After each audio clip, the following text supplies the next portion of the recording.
Hello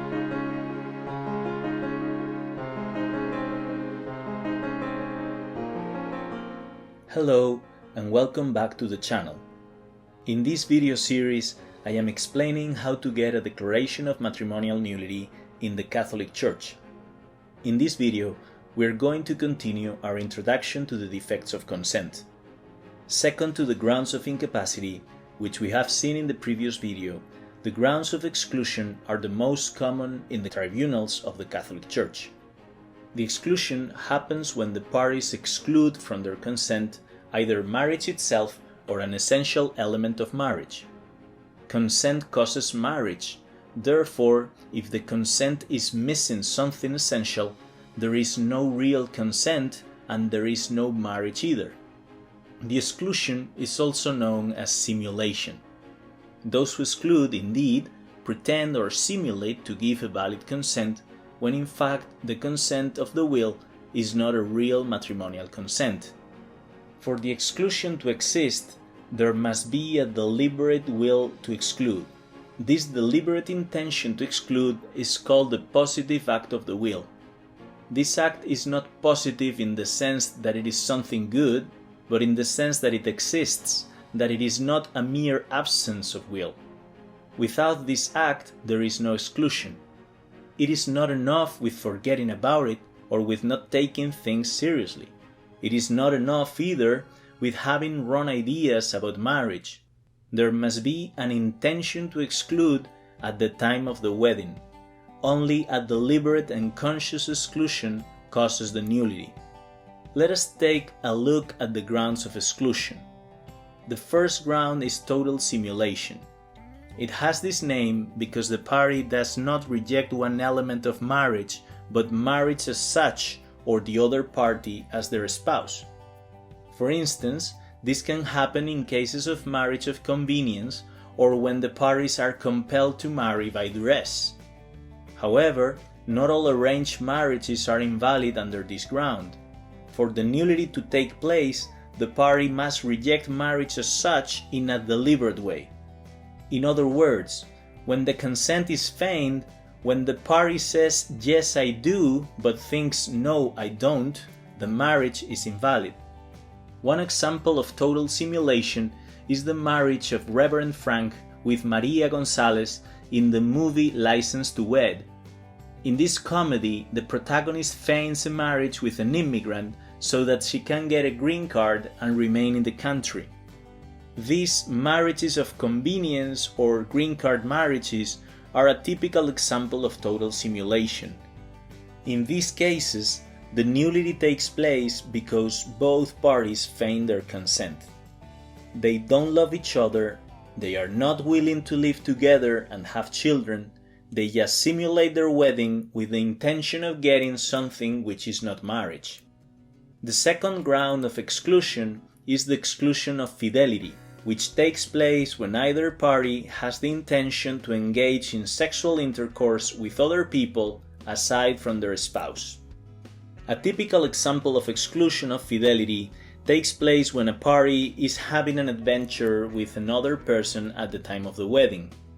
For the nullity to exist, the exclusion must happen at the precise time of the wedding. If the person wanted to be faithful at the time of the wedding but was unfaithful afterwards, there is no nullity. For instance, Tony Soprano is constantly cheating on his wife, who complains about it many times during the series. Certainly, everything seems to indicate that the capo of the New Jersey Mafia was having this behavior since before he married Carmela. However, we don't know which his intentions were at the precise time of the wedding. If Tony was determined to be unfaithful to Carmela when he married her, the marriage was invalid. The third ground of exclusion is the exclusion of the offspring. Openness to children is an essential part of marriage. Therefore, when a party is decided to avoid children, the marriage is invalid. This exclusion can be made by mutual agreement or by one party to the marriage alone. The exclusion can be perpetual for the whole duration of the marriage or partial. Partial exclusion of children also causes the nullity of the marriage. This happens, for instance, when both parties only want to have 2 children, or when they decide to wait until having achieved a certain degree of financial stability. For this exclusion to take place, the person who excludes must be determined to avoid children. It is not enough with not thinking about the issue or taking it lightly. It is not enough either when both parties agree to wait a while before starting to have children.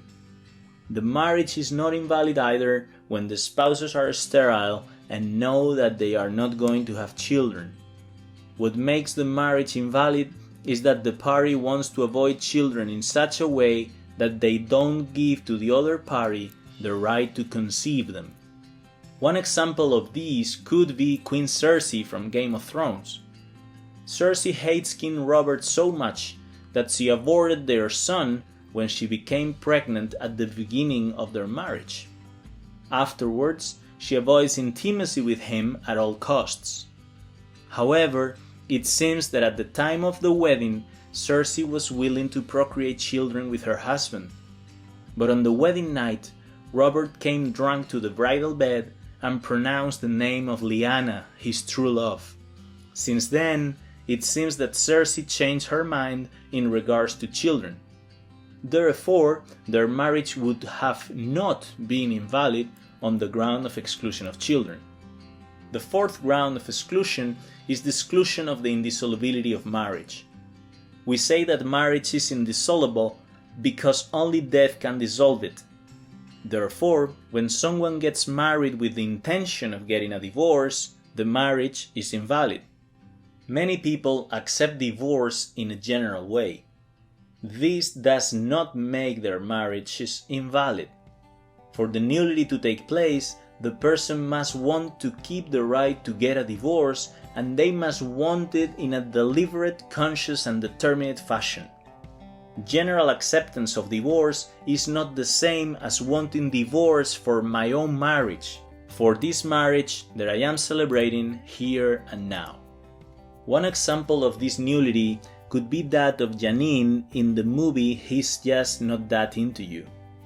Janine suspects that her husband is smoking behind her back.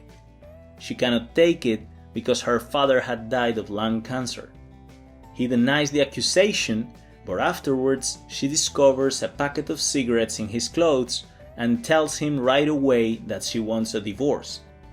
As in the previous examples, we do not know for certain if the marriage was invalid because we don't know if at the time of the wedding Janine was determined to divorce her husband if he would smoke again. Indeed, in this case, as in all cases of exclusion, it is not enough with knowing the external circumstances. No one knows what is going on inside of the heart of people. We must discover which was the actual intention of the person while they were getting married. In order to prove which this intention was, it will be necessary to have the confession of the person who excluded. This confession can be either a judicial confession, which is done directly before the judge, or an extrajudicial confession, which is brought to the trial through witnesses who heard the confession. Logically, it is not enough with one person affirming to have excluded. This must be proven. In the first place, the confession of the exclusion must be confirmed by credible witnesses. Moreover, from the depositions of the parties and the witnesses, it must be clear the reason that motivated the exclusion and why they celebrated the wedding, even if they wanted to exclude marriage itself or an essential element. In the last video of this series, I will explain how the process for declaration of nullity works. Before we finish, we must mention a new ground that has lately become fashionable: the exclusion of the good of the spouses. Truth is, this ground doesn't have a solid foundation, and it seems quite clear that the Holy See is not in favor of a generalized and frequent use of this ground. In the last decades, the Catholic Church has been given more and more importance to the personal dimension of marriage. It is true that marriage is a contract, But it is also true that it is much more than a contract. No one can be sure that their marriage is going to be a happy and successful one for the mere fact that the wedding was celebrated. The idea for this ground stems from the fact that the good of the spouses is one of the two ends or goals of marriage. Therefore, just like the exclusion of the good of the offspring causes the nullity of the marriage, the exclusion of the good of the spouses would also make the marriage invalid. Even though this may be true in theory, in fact, virtually no one gets married with the deliberate intention to make their partner's life impossible. Of course, there are people who harm their spouses, and this is always unacceptable. But we must not confuse the weaknesses and even the sins of people, even if they are grave ones, with the deliberate intention to make the other spouse miserable in every possible way, and this at the precise moment of the wedding. Exclusion is a relatively frequent phenomenon. Nevertheless, it is easy to mistake cases of true exclusion with cases in which the exclusion is merely apparent. For this reason, it is always advisable to consult our case with an expert in canon law before going to trial. It is also a good idea to contact the diocesan tribunal to ask for practical orientation. Thanks for watching. If you like this video, please share it with those who may find it useful. If you have questions, write them below in the comment section and I will be happy to help.